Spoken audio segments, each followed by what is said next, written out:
සුබ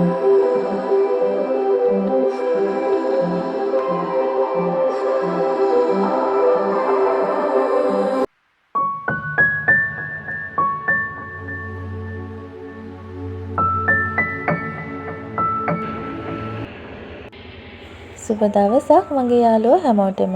ඔන්න ඉතින් අදත් මම ආවා ඔයාලට අද අලුත් වීඩියෝ එකක් අරගෙන. ඉතින් හස්බන්ඩ්ගේ ගෙදර අපි දවස් 3ක් විතර හිටියනේ. ඉතින් දැන් අද අපි හදන්නේ අපේ ගෙදර ආයෙත් යන්න. ඉතින් ඔන්න 9:45 වෙද්දී අපි කොළඹට ආවා කෝච්චියෙම. දැන් අපි හදන්නේ උදේ කෑම කන්න. ඉතින් අපි නූඩ්ල්ස් තමයි ගත්තේ උදේ කෑමට. ඉතින් අපි මෙන්න මෙතනින් තමයි උදේ කෑම ගත්තේ.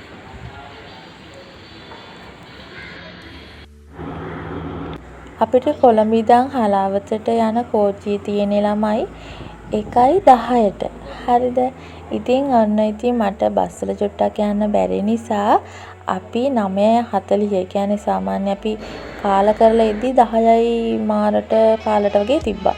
එතකොට ඒ වෙලාවේ ඉඳන් 1:10 වෙනකන් අපි ස්ටේෂන් එකට වෙලා හිටියා. හස්බන්ඩ් ඉතින් අර හස්බන්ඩ් බැන තමයි හිටියේ. නමුත් මට එච්චර දුරක්, ඒ කියන්නේ පැය 2යි මාරක් වගේ දුරක් යන්න තියෙනවා හලාවතට බස් එකේ ගියොත්. ඉතින් මට ඒක චුට්ටක් අමාරුයි නිසා මං අද කොහොම හරි කියලා මෙයාව ස්ටේෂනේ තියාගත්තනේ. අපි කෝච්චියෙම යමු 1:10 වෙනකන් හරි කමන්නේ ඉඳලා කියලා මම කිව්වා. ඉතින් හස්බන්ඩ් එපා වෙලා තමයි මේ වෙනකොටත් තියෙන්නේ. ඉතින් දැන් ටික වෙලාව යනවා.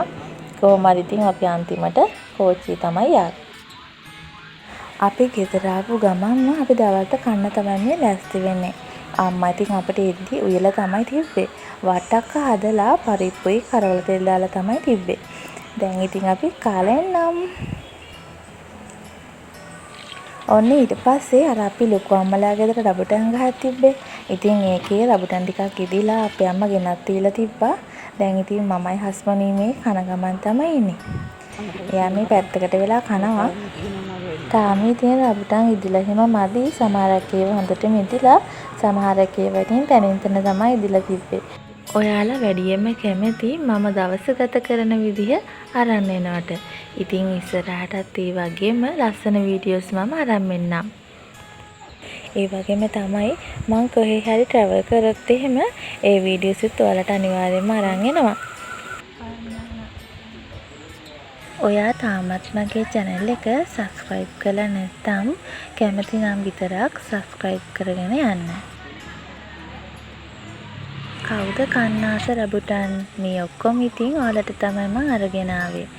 ඇත්තටම මේවා ටිකක් උෂ්ණ නිසා මම මේ ඔක්කොම නම් කන්නේ නෑ. මං ඉතින් ඔහි ඉදිච්ච ගෙඩි එකක් දෙකක් එහෙම කනවා.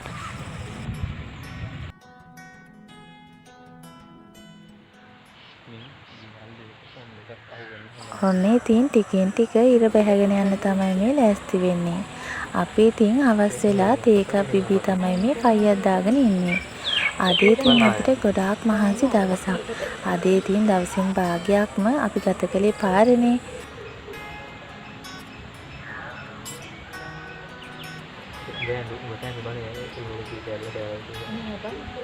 අද රැට නම් ඉතින් අපි යන්නේ නැහැ.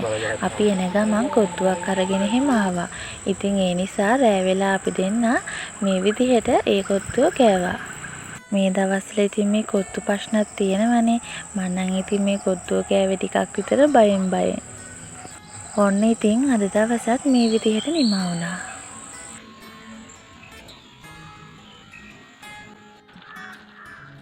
ඔන්න ඉතින් අද උදේට අපි මේ කෑම හදාගන්න තමයි යන්නේ. ඉතින් මට හිතුණා අද උදේට හදාගන්න කෑම එක ඔයාලට මෙහෙම පෙන්වන්න ඕනේ කියලා. එහෙම හිතුනේ අද මේක විශේෂ විදියට හදන නිසා.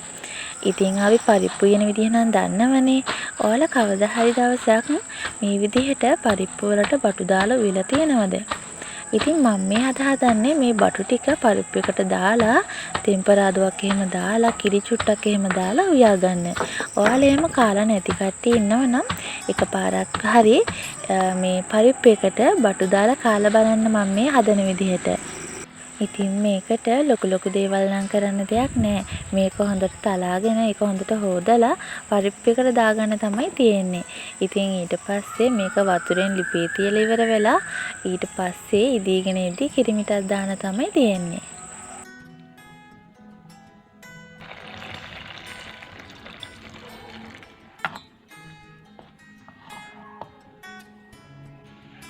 කිරි ටික පැහුනට පස්සේ ඉතින් ඔයාලට පුළුවන් මේක වෙනම අයින් කරලා තෙම්පරාදුවක් දාගන්න. එතකොට ඉතින් මේක ගොඩාක් රසයි.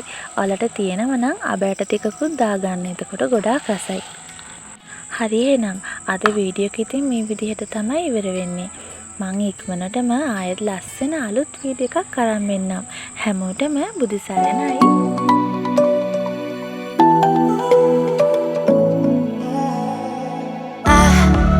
Try to let go of all of the nonsense that you put me through. I give it all to you, I do it all for you. Maybe this feeling's overdue. You're uninvited, you wanna hold me close, but I know what you up to. Yeah. Why are you hiding? Tell me what must I do? Come to you. You're mine. It's right.